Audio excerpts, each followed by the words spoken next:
Hey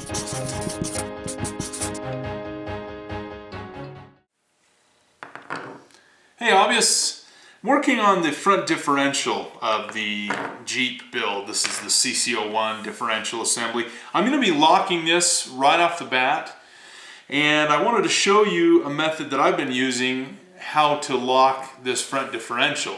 If you take a look at the manual here, okay, now when you go, if you've already built your CC01 and you're watching this wanting to lock your front differential, most of the methods that are out there, you're going to have to clean this grease off to get these parts completely clean so that the putties, glues, whatever you want to do will stick to these gears. Now some of the popular methods are to use hot glue to fill this unit and basically solidify all these gears. You can fill it with hot glue, you can fill it with shoe goo, you could fill it with, differential, the diff putty.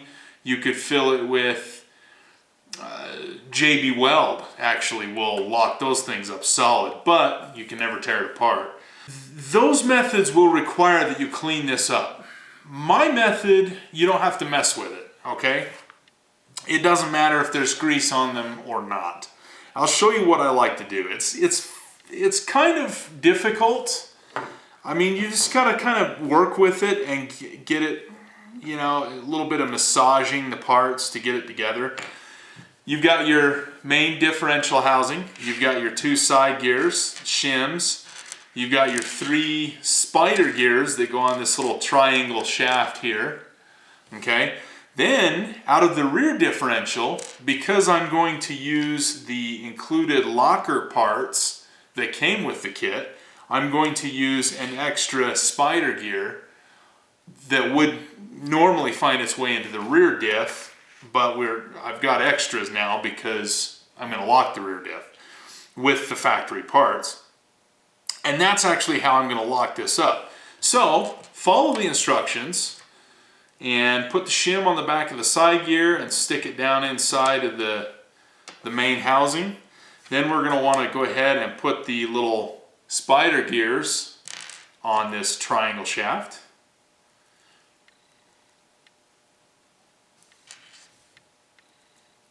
Just like so. Then we're going to take this additional spider gear and I'm going to insert it in between these other two gears here and get them somewhat connected together like that. And then I'm going to hold the whole unit, if you can see that in my hand, and I'm going to place it inside the main housing. Now, this is the part where you have to kind of wiggle them. You've got to rotate these to get it to seat all the way in there flat so that you can put this diff together. If you have any one of those gears sticking up and not fully seated down inside the differential, the top portion isn't gonna close right. It's gonna be, tipped up a little bit, and your diff alignment's not gonna work. So you got to make sure you get those rotated around and pushed down flat. Okay. Sometimes you got to take a couple of tries. Sometimes you got to pull it out and try it twice to get it in there.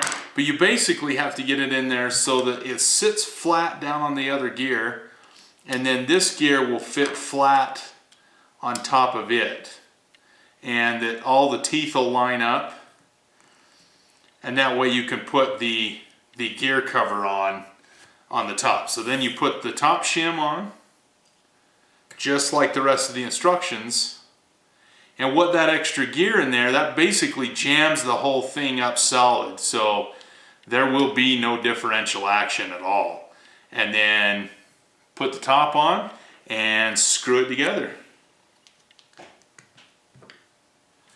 If you're going to use a power driver on these parts, make sure you have your clutch set appropriately, or just stop once they snug up. You don't want to strip this gear out.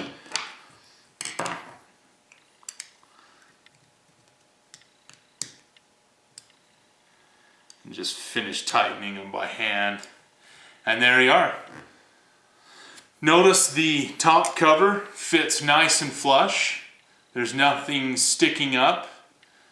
Looks like it went together very nice. That can be, you know, sometimes you gotta try this a couple of times to get everything to line up just correctly in there. But that pretty much is that. Solid differential, easy to take apart and turn back into an open differential should you decide to.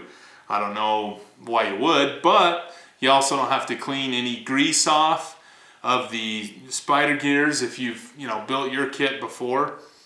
Not too difficult. You know, the most frustrating part can be getting that to line up correctly. So just be patient, take your time, and I don't think you'll have much trouble. Well, that's all I've got for you on this one. I'm gonna get back to work, so we'll see you next time.